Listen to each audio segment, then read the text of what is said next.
Praise the lord. అందరికీ వందనాలు. ఎలా ఉన్నారు? బాగున్నారా? దేవుని వాక్యం ఈ విధంగా సెలవిస్తుంది. ఆశ గల ప్రాణమునైనా తృప్తిపరుస్తాడంట.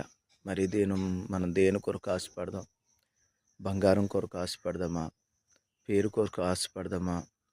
లేకపోతే పదవుల కొరకు ఆశపడదామా? ఈ లోకంలో గొప్పవాళ్ళు అయిపోవాలని మనం ఆశపడదామా?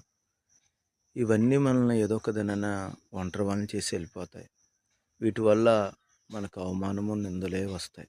కానీ మనం దేవుని అభిషేకం పొందుకోవాలని ఆశపడితే, దేవుని అభిషేకం సత్యము కాబట్టి, దేవుని అభిషేకం మనలో ఉండి మనలను సాతాను దుర్గాలను కోల్చడానికి శక్తివంతులుగా చేస్తుంది.